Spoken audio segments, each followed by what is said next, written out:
அன்னை ஸ்ரீ அரவிந்தருக்கு வணக்கம். அனைவருக்கும் வணக்கம். இன்று 2025ஆம் ஆண்டு நவம்பர் மாதம் 18ஆம் தேதி செவ்வாய்க்கிழமை காலை தி சிந்தசிஸ் ஆஃப் யோகா என்ற ஆங்கில புத்தகத்தின் தமிழாக்கம் யோக முறைகளின் ஒருங்கிணைப்பு பயில்களை நாம் தொடர்கிறோம். நேற்று அன்னையின் சமாதி நாள் 17 நவம்பர். அந்த உடலை சமாதி செய்த நாள் நவம்பர் 20. இந்த வாரம் நவம்பர் 20ம் சரி, அந்த காலையில 6ல இருந்து 6 தியானம் இருக்கு. அதனால இந்த ஒரு 8 நாட்கள்ல 17, 20, 24 3 நாட்கள் நம்மளுடைய காலை பயில்கள் தியானத்தில் சென்றுவிடும். பயில்களாக இருக்காது. அது நினைவு கொள்ள வேண்டும் என்று கேட்டுக்கொள்கிறேன். இப்பொழுது நாம் ஆங்கில புத்தகத்தில் 289வது பக்கத்தில் இருக்கிறோம். தி ஆப்ஜெக்ட் ஆஃப் நாலேஜ் என்ற யோகா இன்டெகிரல் நாலேஜ் என்ற பகுதியில் இந்த முதல் அத்தியாயம் தி ஆப்ஜெக்ட் ஆஃப் நாலேஜ் அதை படித்துக் கொண்டிருக்கிறோம். In reality, thought is only a scout and pioneer. It can guide but not command or effectuate. In reality, உண்மையை சொல்ல போனா உண்மையில் அப்படின்னு சொல்லலாம். Thought is only a scout. எப்பவுமே இப்ப மனம் இப்ப பரிணாமத்தில் அது உயர்ந்து இருக்கிறது அப்படிங்கும்போது அதை நம்ம மிக உயர்த்தி பிடிப்போம். ஆனா it's only a scout, it's only a pioneer. அப்படின்னா என்னன்னா, இந்த ஸ்கவுட்டுங்கிற வார்த்தைக்கு நிறைய பொருள் இருக்கு.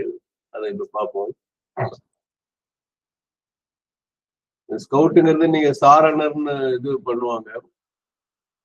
அது சாரணர் இயக்கம் நல்லா தமிழ்ல சாரணர் சொல்லுவோம். என்சிசிக்கு முன்னாடி சின்ன பசங்க எல்லாம் அந்த மிலிட்ரி மாதிரி இது பண்றதுக்கும், அது கைடு அதுல சின்னது ஸ்கவுட்டோட கைடுன்னு சொல்லுவாங்க.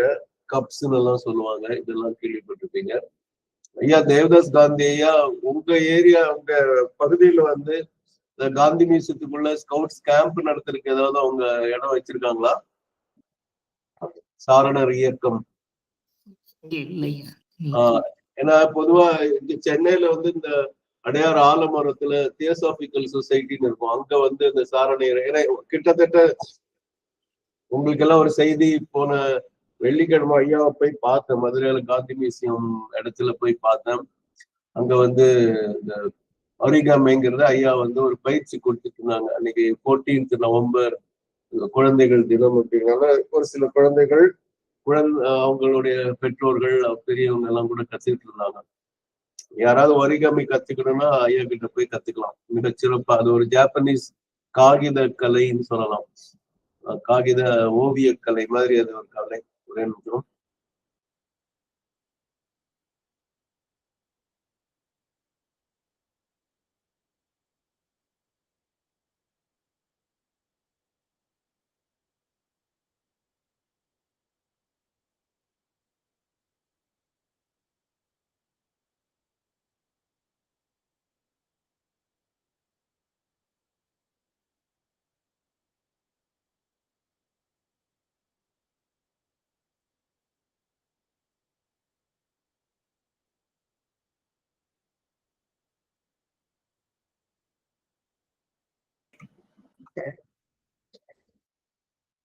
ஓகே, இதுல ஸ்கவுட் அப்படிங்கிறதுக்கு அதனால to examine, to observe anything in order to obtain information. So விஷயத்த பேச்சு கேட்குதா? என்ன பிரேக் ஆகி வருது, நீங்க தான் சொல்லணும் கேட்குதா இல்லையாங்கிறது. யாராவது ஒருத்தர் சொல்லுங்க. மழை தொடர் மழையா இருக்கு. கேக்குதா? நன்றி நன்றி. அதாவது 8வது to examine or observe anything in order to obtain information. Mute போட்டுருங்க, சாரி. அப்போ அது என்னதுன்னா, ஒரு தகவலை எக்ஸாமின சும்மா பாக்குறது இல்ல, ஆழ்ந்து ஆய்ந்து பார்த்தல், அதை கவனித்து பார்த்தல், அதுக்காக அதுல இருந்து தகவல்கள் தெரியுது. எதை பத்தி நம்ம இது பண்ண ஸ்கவுட்னு அர்த்தம். அதுக்கு நிறைய பொருள் இருந்தாலும் நம்ம இதை மட்டும் போதும். ஒரு காலத்துல அது ஆர்காயிக்குன்னு கீழே போட்டுருக்கு பாருங்க. அதாவது ஏதோ ஒரு வெறுப்போட ஒன்றை விளக்குவதற்கும் ஸ்கவுட் ஒரு பொருளையோ ஒருத்தரையோ இது பண்றது அர்த்தம். அது அந்த பொருள் இருக்கு, ஆனா அது இங்க வர வாய்ப்பு இல்லை. அதையும் தெரிஞ்சுக்கங்க. ஏன்னா அதெல்லாம் நம்ம ஸ்கவுட்னா சாரணர் அப்படின்னு சொல்லுவாங்க. அது இதுல in reality the thought is only a scout. அப்ப அது ஒரு தெரிந்து கொள்ள விஷயம், ஆய்ந்து பார்க்கக்கூடிய ஒரு விஷயம். அண்ட் பயனியர் அப்படின்னு சொன்னா முன்னோடின்னு இருக்கும். அவங்க முன்ன போவாங்க எப்படி இருக்கும். அப்ப என்ன பண்ணுவோம், இட் கேன் கைட். இது ரொம்ப முக்கியமான விஷயம். ஏன்னா நம்ம நிறைய பேர் என்ன நினைச்சுக்கிறோம்னா, மனசு சொல்றதும் வைட்டல்ங்கிற பிராணம் கேட்கும், மனசு சொல்றதும் உடம்பு கேட்கும் நல்லா நம்ம நினைப்போம். அது இல்லைங்கிறதான் இங்க சொல்றாரு. It can guide but not command. It cannot effectuate. But cannot command. It cannot effectuate. அப்போ வழிகாட்ட முடியுமே தவிர அதால கட்டளையிடவோ அல்ல ஒரு செயல்படுத்தவோ வைக்க முடியாது. ரொம்ப முக்கியமான விஷயம். ஆனா நிறைய பேர் என்ன நிமிஷம் மனசு ரொம்ப உயர்ந்த நிலையில இருக்கு, அப்ப மனம் சொன்னா உடல் கேட்கும், மனம் சொன்னா பிராணங்கிற வைட்டல் கேட்குங்கிற நம்பிக்கையில நம்ம இருப்போம். அது அப்படி இல்லை அப்படிங்கிறது இந்த வரிகள்ல தெரியுது. யோசிச்சு பாத்தீங்களா, உங்களுக்கே புரியும். பெரியவங்க சில பேர் இருப்பாங்க, அவங்க கைடன்ஸ் சொல்லுவாங்க, ஆனா அவங்களால பல காரணங்களால வலியுறுத்த முடியாது. ஒரு காலத்துல இப்ப சம்பாதிச்சுட்டு மாச சம்பாதித்துல அவங்க சம்பாத்தியத்தெல்லாம் வீடு நடக்குதுங்கும் போது அந்த பொருளாதார காரணமா அவங்க பேச்ச கேட்டுட்டு இருப்பாங்க. ஒன்ஸ் அவங்க ஓய்வு பெற்றுட்டாங்க, அவங்களுக்கு பென்ஷன் கூட வரலன்னு ஒரு பேச்சுக்கு சொன்னோம்னா, ஆனா அவங்க ஏதோ அறிவின் காரணமா அனுபவத்தின் காரணமா ஏதாவது சொன்னாங்கன்னா அவங்க பேச்சு அப்படிங்களா செய்யலாம் அப்படின்னு சொல்லுவாங்க. ஆனா அப்படியே கேட்பாங்களான்னு சொல்ல முடியாது. புரிய மரியாதை இருக்குமான்னு தெரியாது. அந்த மாதிரி ஒரு நிலையை யோசிச்சு பார்த்தது. அது மாதிரி மனம் என்பது வழிகாட்டும். ஆனால் அதனால ஒரு கமாண்ட், ஒரு ஓங்கி ஒலித்து நடைமுறைப்படுத்துறதுக்கு முடியாது, ஆணையிட முடியாது. அதுதான் அங்க இருக்கக்கூடிய ஒரு முக்கியமான விஷயம். ஆனா அப்படிதான் இருக்கு, நம்மளா ஒரு கற்பனையில இருக்கும். சரி, இப்ப சில வீட்டு பெரியவங்க அப்படிதான் என் கைக்குள்ளதான் வீடு இருக்குன்னு நினைப்பாங்க. அப்படி இல்லைங்கிறது போக போக அவங்களுக்கு புரியும். இது குடும்ப நிலையில இருந்து சொல்றேன். The leader of the journey, the captain of the march, the first and foremost ancient priest of our sacrifice is the will. இங்கதான் ஒரு பெரிய மாற்றத்தை கொடுக்குறாரு. அப்ப யாரு அவர் வழிகாட்டினா யார் தலைவர் அப்படின்னா, பயணத்தின் தலைவர் அல்லது கேப்டன் ஆஃப் த மார்ச். நம்ம அதாவது மார்ச் பாஸ்ட் மாதிரி நம்ம போகும்போது அதற்குரிய தலைவர் யார், தளபதின்னு சொல்லலாம். The first priest and the most ancient priest. அப்போ ரெண்டு வார்த்தை எவ்வளவு அழகா போடுறாரு பாருங்க. ஃபர்ஸ்ட் முதல் பூஜாரி, அதாவது மிக மிக முதிர்ந்த பூஜாரி யாருன்னு கேட்டா, சாக்ரிஃபைஸ்னா வேள்வின்னு நம்ம தமிழ் சொல்லுவோம், யாகம் சொல்லுவோம். அதற்குரிய யார் என்று சொன்னால் அந்த இச்சை என்று சொல்லக்கூடியது, அல்ல விளைவு என்று சொல்லக்கூடியது, இல்ல சங்கற்பம்னு சொல்லலாம். 3 வார்த்தைகள் அந்த வில்லுங்கிறதுக்கு போடலாம். நம்ம இந்த வில்லுன்னு போட்டா இந்த 3 யோகங்கள்ல நமக்கு எது நினைவுக்கு வரும்? முதலே நான் ஹிண்ட் கொடுத்துட்டேன், யாராவது ஒருத்தர் பதில் சொல்லலாம். கர்ம யோகமா, ஞான யோகமா, பக்தி யோகமா? 3ல வில்லு எதற்குரிய யோகம்? பிரியாமா? என்னங்கம்மா? கர்மயோகம்.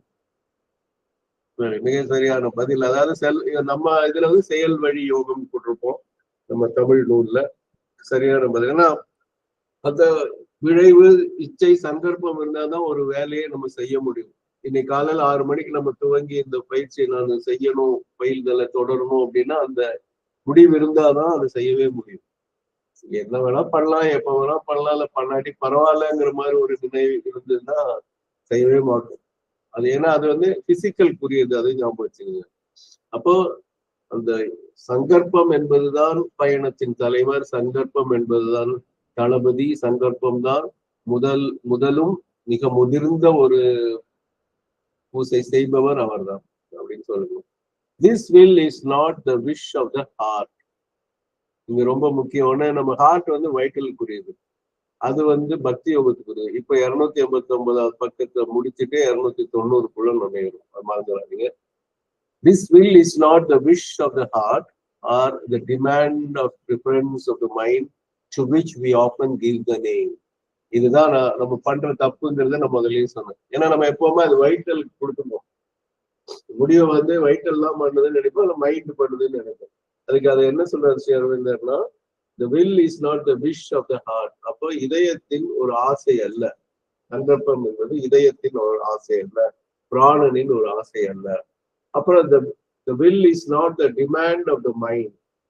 அப்போ அந்த கோரிக்கைன்னு சொல்லலாம், மனதின் கோரிக்கையாகவோ அல்லது வலியுறுத்தக்கூடிய ஒரு விஷயமாகவோ இருக்காது. The will is not the preference of the mind. ஒரு ப்ரிஃபரன்ஸ்னா இப்ப ரெண்டு விஷயம் இருக்கு, இதை நான் தேர்ந்தெடுக்கலாம் அப்படின்னு தேர்ந்தெடுக்கும் தன்மை இருக்கு இல்லையா? இது பொதுவா வீட்டுக்கு வந்தா do you want coffee or tea? என்ன காஃபி குடிக்கிறீங்களா டீ குடிக்கிறீங்களா? I always prefer coffee, அது டு ஃபில்டர் காஃபி அப்படின்னு சொன்னா அது ரெண்டுல ஒண்ணு நம்ம தேர்ந்தெடுக்கக்கூடிய தன்மை, ஒரு சார்பான ஒரு நிலை. அப்போ அதுவும் வந்து will is not the preference of the mind to which, அதாவது நம்ம வந்து the wish of the heart to which we often give the name will, the demand or preference of the mind to which we often give the name will.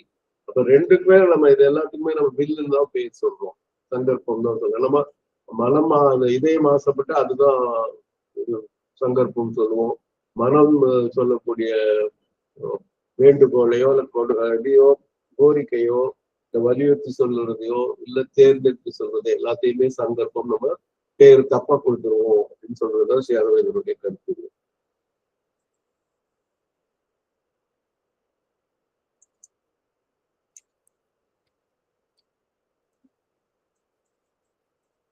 அடுத்தது வந்து it is that inmost, இட்டுங்கிறது இங்க வீல்ல தான் பிடிக்குது, dominant often veiled conscious force of our being and of all being, tapas, shakti, shraddha, that sovereignly determines our orientation and of which the intellect and the heart are more or less blind and automatic servants and instruments. So it is the will is the inmost force, அப்படி எடுத்துக்கணும். The inmost force, உள்ளுக்குள்ள இருக்கக்கூடிய ரொம்ப பல படிமங்கள் இருந்தா அந்த படிமங்களில் அகத்துக்குள்ள இருக்கக்கூடிய ஒரு ஆற்றல், ஒரு சக்தி. It is that dominant force. அதுதான் வந்துட்டு ரொம்ப ஓங்கி நிற்கக்கூடிய வலியுறுத்தக்கூடிய ஒரு ஆற்றல். And often veiled conscious force. அது இருக்கிறதே தெரியாத மாதிரி ஒரு திரையிட்ட ஒரு சக்தி அதுக்குள்ள இருக்கு. ஆஃப் ஒரு being and half all being. அப்ப நமக்குள்ள இருக்கக்கூடிய ஒரு ஆற்றல், எல்லா ஜீவன்களுக்குள்ளும் இருக்கக்கூடிய ஆற்றல் அந்த வில் பவர். அது மறந்துடக்கூடாது. அப்ப இன்னொன்னு அதுக்கு என்னென்ன சொல்றாரு? தபஸ், சக்தி, ஸ்ரத்தா. அப்ப தபஸ்னா தவம்ங்கிற பொருள் வரும், ஃபோர்ஸ்ங்கிற பொருள் வரும், நிறைய பொருள் சொல்லுவாங்க. சச்சிதானந்தா அப்படின்னு நம்ம பொதுவா சொல்லும் போது சச்சித் தபஸ் ஆனந்தாங்கிற வார்த்தை ஸ்ரீ அரவிந்தோ அடிக்கடி யூஸ் பண்ணுவார். இந்த லைஃப் டிவைன் புக்கை நம்ம படிக்கும் போது அந்த இது இன்க்ளூட் பண்ணதை பார்த்தப்போ நம்ம படிக்கும் போதும் இது அடிக்கடி கர்ம யோகத்திலையும் வந்திருக்கு. யோசிச்சு பார்த்தீங்களா, அங்கங்க தொட்டு போயிருப்பாரு அந்த மாதிரி. ஸோ தபஸ் அப்படிங்கிறது ஒண்ணு. சக்தி, ஆற்றல். அப்புறம் ஸ்ரத்தா. ஸ்ரத்தா அப்ப நம்ம பொதுவா தமிழ்ல இதையும் வேற பொருள்ல சொல்லுவோம். அவர் ரொம்ப ஸ்ரத்தையா வேலை பார்க்கிறாரு. இப்ப நான் இன்னைக்கு தேவதாஸ் ஐயா கிட்டே அந்த கேள்வி கேட்கிறேன். ஐயா, அவர் அந்த தம்பி ரொம்ப ஸ்ரத்தையோட, நல்ல ஸ்ரத்தையோட வேலை பண்றாரு அப்படின்னா தமிழ்ல ஸ்ரத்தைக்கு வேற என்ன வார்த்தையை போடலாம்?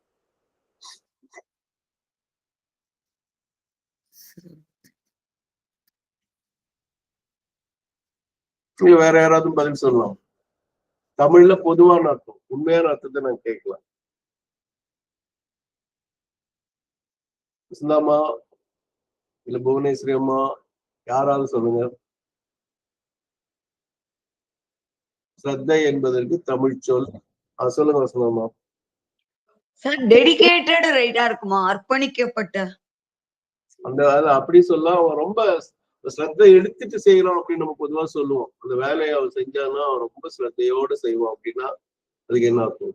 அதுக்கு சாதாரணமா தமிழ் சொல்லக்கூடிய சொல்லுங்க ஐயா, தனுசேகரன் ஐயா. ஸ்ரத்தைனா மிகவும் கவனமாக, அந்த மாதிரி கிட்டத்தட்ட நான் எதிர்பார்க்கறது ஒரு சொல் பாப்போம். அது யாராவது சொல்றீங்களா?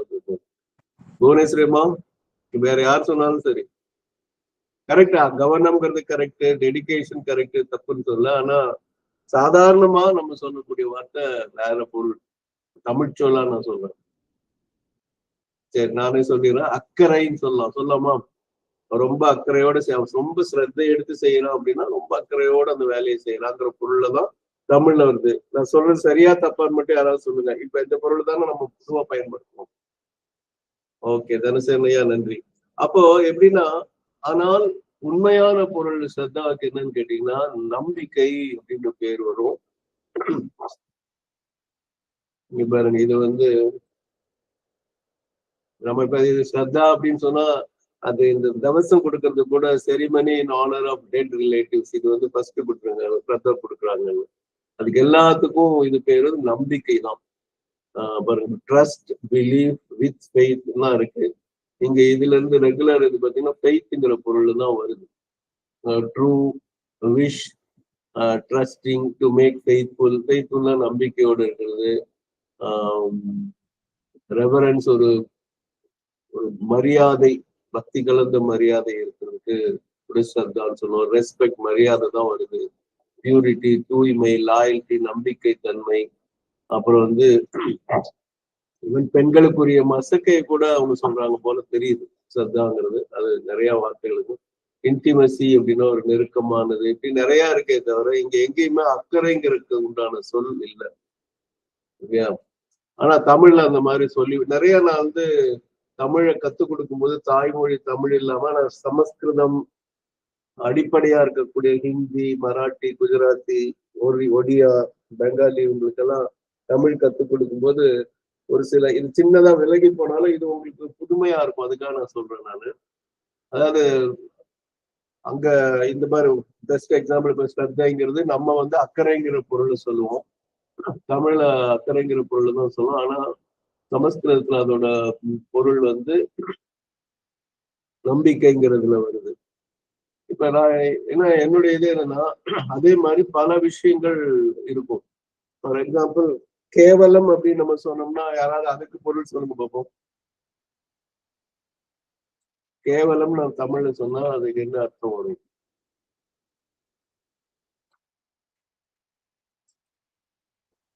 சொல்லுங்க. இழிவான அப்படிங்கிற மாதிரி அர்த்தம் வருது சார். மட்டமான. ரைட். வசனமா, நீங்களும் கை தூக்கிருக்கீங்களா? சார், நம்மளுடைய சாதாரண புரிதல்ல நம்ம கேவலம்னா இழிவும் தான் வச்சுக்கிறோம். ஆனா கேவல பொருளாய் அப்படின்னு சொல்லி டிரான்ஸ்லேட் பண்ணிருக்காங்க. அந்த இடத்துல அத மரியாதைக்குரிய வார்த்தையா தெரியுது. இல்ல, அதாவது கேவலம் அப்படிங்கிறது யுனிக்னு அர்த்தம். அதுக்கு ஈடாக இணையாக எதையும் சொல்ல முடியாது அப்படின்னா சொல்றது, இறைவனுக்கு டெபினிஷனா சொல்றது கேவலம்ங்கிற சொல். தனித்தன்மையுடன் இருத்தல் அப்படிங்கிற பொருள்ல தான் கேவலம் வருது. சரிங்களா? ஆனா நம்ம வந்து நீங்க எல்லாரும் அந்த தமிழ்ல வந்து அவன் கேவலமா திட்டான் அப்படின்னு சொல்லும் போது வித்தியாசமா நமக்கு தோணும்.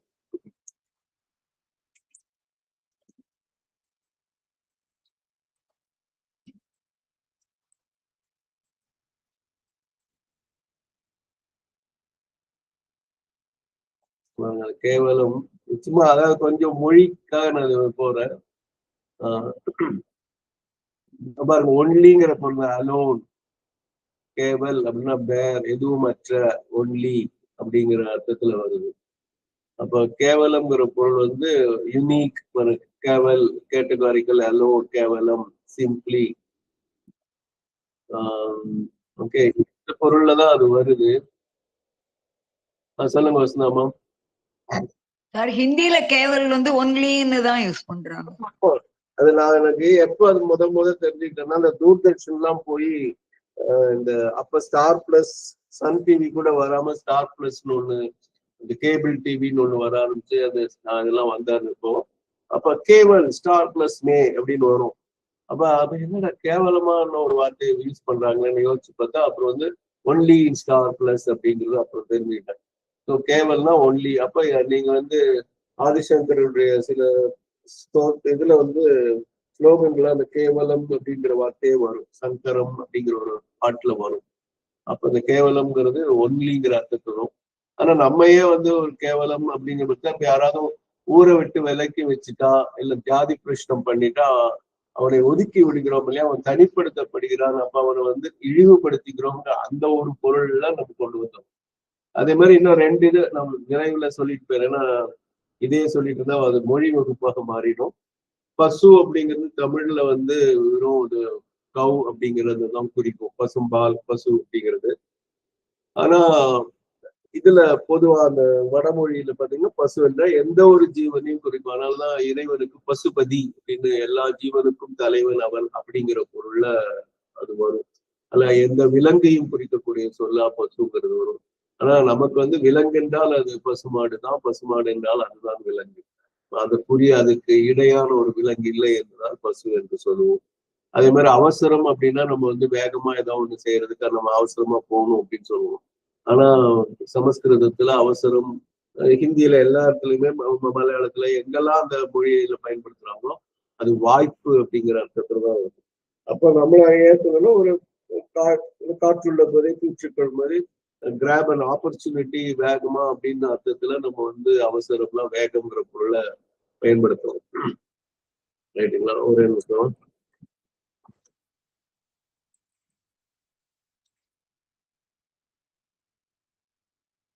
இப்ப பாருங்க, அக்கறை அப்படின்னு சொன்னா அந்த ஸ்ரத்தாங்கிறது நம்ம அக்கறை, கன்சர்ன் அப்படிங்கிறது தான் நம்ம பயன்படுத்துறோம். அவரை பத்தி, அவர்கிட்ட அக்கறையா அவர் நடந்துட்டாரு, அக்கறையா பார்த்துக்கிட்டாரு, அப்ப ஸ்ரத்தையோட பார்த்துக்கிட்டாருங்கிற மாதிரி பொருள்ல தான் நம்ம இதுக்காக தான் இவ்வளவு நேரம் இந்த மாதிரி போனோம் நாம. இப்போ இதுக்கு வரும். ஸோ தபஸ் சக்தி ஸ்ரத்தா தட் சாவரன்லி டிட்டர்மின்ஸ் அவர் ஓரியன்டேஷன். இங்கேயும் வார்த்தைகள் எல்லாம் இந்த தடவை, அதாவது இந்த நாலேஜ் வரும்போது இந்த சொற்கள் வேற நிலையில இருக்கும்னு தான் சொல்லுவோம். சாவரன்லினா ஆளும் தன்மையோட ரொம்ப ஓங்கி நிற்கக்கூடிய தன்மைன்னு அர்த்தம். டிட்டர்மின்ஸ் அவர் ஓரியன்டேஷன். இப்ப ஓரியன்டேஷன் அப்படிங்கிற வார்த்தை, அம்மா நீங்க வசந்தமா பிசிக்ஸ்ல இதை பயன்படுத்துவீங்களா ரொம்ப? ஆமா சார், ஒரு குறிப்பிட்ட டைரக்ஷன். அந்த மேக்னெட்டிக் ஃபோர்ஸுக்கும் யூஸ் பண்ணுவீங்களா இல்ல எதுக்கு வேணா யூஸ் பண்ணுவீங்களா? இல்ல, எல்லா ஃபோர்ஸுமே தே ஆக்ட் பர்டிகுலர் ஓரியன்டேஷன்ல தான் அது பெஸ்டா ஒர்க் பண்ணும்ல. அப்போ இதுல பாத்தீங்கன்னா to align or a position or in a particular position of direction or in a particular relation to the points of the compass. அதுதான் நான் வந்து பிசிக்ஸ் இதுல வருது. இதெல்லாம் வந்துட்டு ஹேவிங் அந்த இடத்துல வந்து ஓரியன்ட், இப்போ ஆக்சிடென்ட்னா மேல் நாடு, ஓரியன்ட்னா கீழ் நாடுங்கிற அர்த்தம் தான் இருக்கும். ஆனா இதுல என்னன்னா to place or to face the east, கிழக்கு நோக்கி இருத்தல், கிழக்கு நோக்கி வைத்தல், அல்லது டு பிகம், இதுதான் நம்ம to become familiar with the situation. இப்ப வந்து எந்த ஒரு புது பெரிய கம்பெனில போனா ஓரியன்டேஷன் சொல்லியே அட்லீஸ்ட் 1 மணி நேரம் 1/2 மணி நேரம் பேசுவாங்க.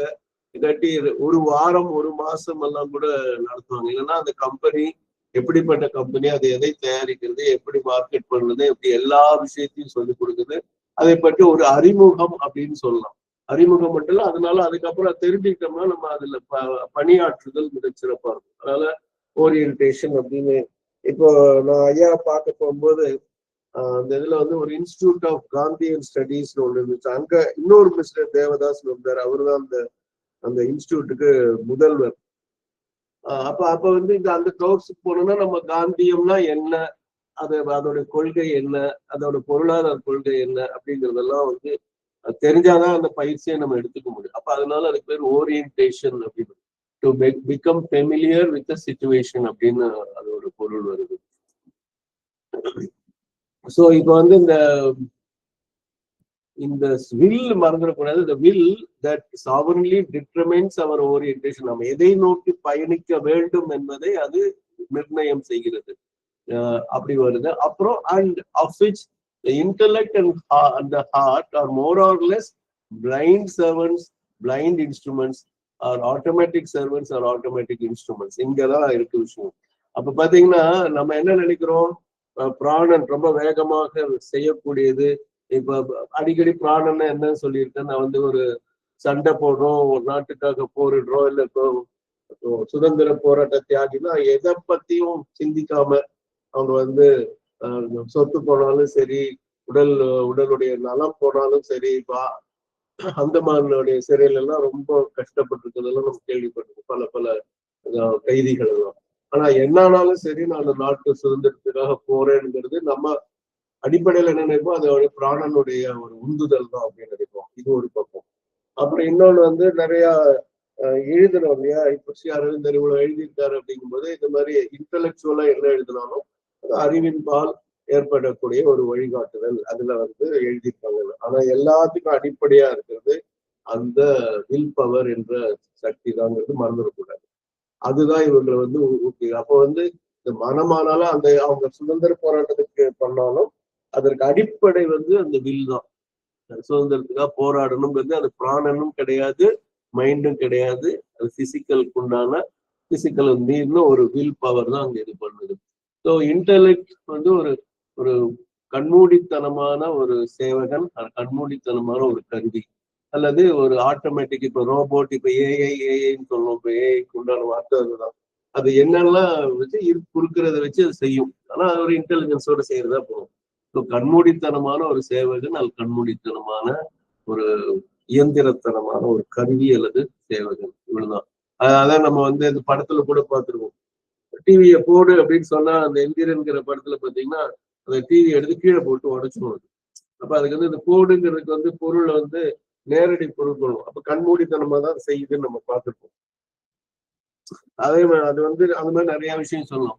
வெட்டு அப்படிம்பாரு. வெட்டுன்னு ஒரு ஏதோ ஒரு வண்டியை நோ பார்க்கிங்ல நிறுத்தணும்னா பக்கத்துல இருக்கிற ஒரு காவலர் வந்து கேட்பாரு. வெட்டுங்கிறது வந்து கை விட்டு கொடுத்தலுக்கு ஒரு மறைமுக சொல்.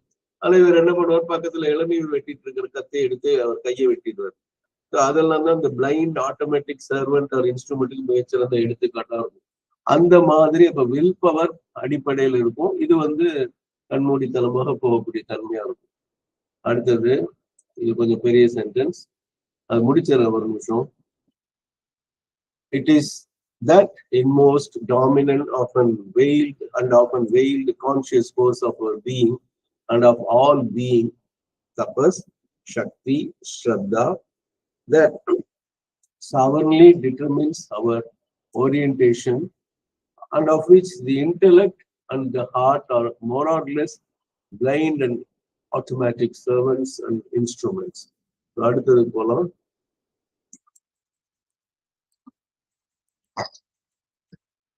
The self that is quiescent, at rest, vacant of things and happenings, is a support and background to existence, a silent channel or hypostasis of something supreme. It is not itself the one entirely real existence, not itself the supreme. The self that is quiescent, quiescent அமைதியா இருத்தல், ஓசையின்றி இருத்தல், இயக்கமின்றி இருத்தல்ங்கிற பல பொருள் இருக்கும். The self that is quiescent, at rest, அது ஓய்வுங்கிற அந்த ஸ்டேஷனரிங்கிற அர்த்தத்துல வரும். Vacant of things, vacant of happenings. அப்ப பாத்தீங்கன்னா அதுக்குள்ள எந்த உள்ளீடாக எதுவும் இருக்காது, அந்த நிகழ்வுகளும் எதுவும் இருக்காது. இது வந்து ரொம்ப முக்கியமான விஷயம். இதை வந்து நம்ம புரிஞ்சுக்க முயற்சி பண்ணணும். ஏன்னா நம்ம செல்ஃப்னாலே அது நிறைய உள்ளீடாக கண்டென்ட்ஸ் அது இன்கிரீடியன்ஸ் இருக்கும், ஒண்ணுமே இருக்காது. அது எந்த நிகழ்ச்சிகளும் இருக்காது. The self that is present, at rest, vacant of things and happening, is a support to existence, is a background to existence. அப்போ அந்த இருப்பு என்பதற்கு அது வந்து அந்த ஆத்மா என்பது, அந்த பரமாத்மா என்பது ஒரு ஆதாரமாக அடிப்படையாக இருக்கும், பின்னணியில இருக்கும். அப்ப இந்த எக்ஸிஸ்டன்ஸ் அப்படிங்கிறது சத்து பத்தி பேசுறாரு. சத்துல செல்ஃபுடைய பங்கு என்னன்னு சொல்றாரு. இப்போ the self that is a silent channel or a hypostasis of something supreme. அப்போ இது வந்து அதற்குள்ள எதுவும் இல்லை, அதற்குள்ள எந்த நிகழ்ச்சியும் இல்லை. ஆனா அது வழியாக எப்படி ஒரு வயருக்குள்ள எதுவும் இல்லாட்டாலும் கரண்ட் பாஸ் ஆகுமோ அது மாதிரி, இல்ல ஒரு வாய்க்கால் வந்து ஒன்றும் இல்லாம இருக்கலாம், ஆனா அது நீர் பாய்ச்சினால் நீர் பாயும் அது வழியா. அந்த மாதிரி இது அமைதியா அதை கடக்கும். ஆனா ஹைப்போஸ்டாட்டிஸ் அப்படிங்கிற வார்த்தை என்னன்னு பாருங்க. ஹைப்போ அப்படின்னு சொன்னா less than normal, insufficient, under அப்படின்னு பாருங்க. இப்போ கீழே அப்படிங்கிற பொருள் வரும். அதாவது ஹைப்பர் அப்படின்னா ஜாஸ்தி, ஹைப்போனா இந்த இடத்துல வந்து கீழேங்கிற பொருள் வரும். இப்போ ஹைப்போஸ்டாட்டிஸ் அப்படின்னு சொன்னா the underlying or essential part of anything as distinguished from attributes, substance, essence. அப்ப வந்து அடிப்படை அப்படின்னு அர்த்தம். அப்ப சாரம் அப்படின்னு அர்த்தம். அதான் ஹைப்போஸ்டாட்டிஸ் உடைய பொதுவான பொருள். அப்ப இந்த இடத்துல பாத்தீங்கன்னா it is not as hypostasis of something supreme. அப்ப ஏதோ ஒன்று பெருநிலையில் உள்ளது, அதன் அடிப்படை, அது ஒரு அடிப்படையாக அதோட ஒரு குறைந்த தன்மையுடைய இருக்காது ஏதோ ஒன்று அப்படின்னு. அதுதான் அந்த இதுல வந்து சைலண்ட் சேனல். அப்ப செல்ஃப பத்தி அப்படி வருது. It is not it self the one entirely real existence, not it self the supreme. அப்போ இது வந்து சுப்ரீம் தான் இந்த இடத்துல பரமாத்மான்னு எடுத்துக்கணும், செல்ஃப் வந்து ஆத்மான்னு எடுத்துக்கணும். It is not it self the one entirely real existence. அப்போ அது வந்து முழுமையான உண்மையான இருப்பு ஆக எடுத்துக்கொள்ளக்கூடாது, அதுவாக இல்லை. Not it self the supreme, அது பரமாத்மா கிடையாது அப்படின்னு சொல்லிடுறாங்க. நம்ம இன்னும் ஒரு 7 நிமிஷம் இருக்கு, படிச்சுவோம்.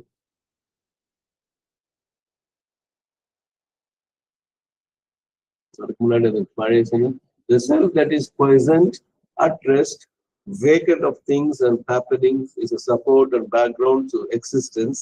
A silent channel or a hypostasis of something supreme. It is not itself the one entirely real existence, not itself the supreme. இப்ப படிக்க போறது the eternal, the supreme is the Lord and the all originating spirit, superior to all activities and not bound by any of them. It is the source, sanction, material, efficient power, master of all activities. The eternal அப்படின்னா முடிவற்ற ஒன்று, காலம் கடந்த ஒன்று. Supreme அனந்தன்னு சொல்லலாம். The supreme அப்படிங்கிறது பரமாத்மா, தி Lord. அப்ப அது அவர் தான் தலைவர், அவர் தான் கடவுள், அவர் தான் எல்லாம், இறைவன் என்னன்னு சொல்லலாம். And the all originating spirit, எல்லாம் உருவாக்கக்கூடிய அந்த ஆன்மா. தி ஆல் ஒரிஜினேட், அந்த ஒரிஜினலும் ஆதி மூலமாக இருக்கின்ற ஒன்று. அது இது பாருங்க, இதுல எதுவுமே the eternal, the supreme is the Lord. The eternal, the supreme is the all originating supreme, the Lord and the all originating spirit. Okay, இந்த சோல் போல ஸ்பிரிட் மட்டும். இது எப்படி இருக்கும், இந்த இட்டர்னல் எப்படி இருக்கணும், superior to all activities, எல்லா செயல்பாடுகளுக்கும், எல்லா நிகழ்ச்சிகளுக்கும், எல்லா நிகழ்வுகளுக்கும் விட உயர்ந்ததாக இருக்கும். அதாவது அதெல்லாம் பாதிக்கப்படாதுங்கிற பொருளை நம்ம எடுத்துக்கிறோம். அது அடுத்தே வருது, not bound by any of them. அந்த இப்ப நம்ம எல்லாம் பாத்தீங்கன்னா ஏதாவது ஒண்ணுன்னா உடனே நம்ம செய்தியை பார்த்தா கூட நம்ம ஆச்சரியப்படுவோம், இல்ல அதுல துக்கப்படுவோம். இப்ப திடீர்னு பாத்தீங்கன்னா சவுதி அரேபியால பல பேர் ஒரு பேருந்து தீ விபத்துல இறந்து போறாங்க. அதே மாதிரி கொஞ்ச நாள் முன்னாடி குஜராத்ல ஒரு ஏரோப்ளேன் இறங்கி, அது தவறாக தரையிறங்கி அதுல எல்லாரும். ஆனா அதுல ரெண்டுலயும் ஒரு பொருத்தமான ஒரு விஷயம் என்னன்னா, ஒருத்தர் உயிர் பழிச்சிருக்காரு எந்த காயமும் இல்லாம. இந்த தீ விபத்துலயும் அப்படி ஒருத்தர் பழிச்சிருக்காரு, அந்த விமான விபத்துலயும், பேருந்து விபத்துலயும் அதே மாதிரி விமான விபத்துலயும் அப்படி பழிச்சிருக்காரு. அப்போ ஒரு பக்கம் நம்ம இறந்தவருக்கு பேச்சு ஒரு வருத்தம் நமக்குள்ள வரும். இந்த பக்கம் இப்படி இவர் மட்டும் அத்தனை பேரும் போகும்போது இவர் ஒருத்தர் மட்டும் எப்படி தப்பிச்சாருங்கிற ஒரு ஆச்சரியம் நமக்கு வரும். இதெல்லாம் because we are affected by them, we are bound by any of them. இப்ப நம்ம தீக்குள்ள நம்ம வரல வச்சா கண்டிப்பா நம்ம கை சுடுங்கிறது ஒண்ணு. இது வந்து மௌனம் நம்மை ஆட்கொண்டால், மௌனத்தில் நாம் ஆழ்ந்து சென்றால், உயிரோட இருக்கக்கூடிய தன்மையோட நம்ம ஒட்டி உடலில் இருந்து நம்ம விலகி நிற்கக்கூடிய தன்மை வரும் அப்படின்னு சொல்லி நான் ஒரு காணொலி அனுப்புறேன். இந்த கம்பவாரதி இலங்கை ஜெயராஜ் ஐயா வந்து ஒரு பேச்சு மௌனத்தை பத்தி, மௌனம் எப்படிப்பட்டதுங்கிறதுக்காக சொல்றாரு. ரொம்ப அழகா இருந்துச்சு. அதுல எப்படின்னு கேட்டீங்கன்னா இதே விஷயம்தான். அதாவது பிராமணருக்கு புற்றுநோய், அவருடைய உடல் கட்டிய வந்து அறுவை இது பண்ணும்போது மயக்க மருந்து கொடுக்கலாம்னு சொன்னப்போ அனுசரி வேண்டாம், அதெல்லாம் தேவையில்லை, நீ மயக்க மருந்து இல்லாமலே கொடுக்கணும்னு சொல்லும்போது எந்த விதமும் முகத்துல ஒரு வலியுடைய இதை நான் காட்டவே இல்லை. அது மயக்க மருந்து கொடுத்தா எப்படி அந்த மாதிரி இருக்கணும், அது மாதிரி அவர் வேறு, அவர் உடல் வேறு என்ற நிலையில் இருந்தார். அப்ப இந்த superior to all activities, not bound by any. இது ரொம்ப யோசிச்சு பாருங்க.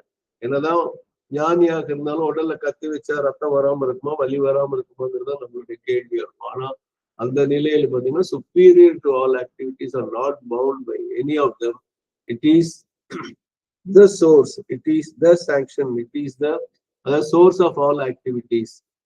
அப்போ அதுதான் வந்து இட்டர்னல் சுப்பீரியர் டு, அது எல்லாத்தையும் விட ஊற்றுக்கண்ணாக இருக்கிறது எல்லா செயல்களுக்கும்.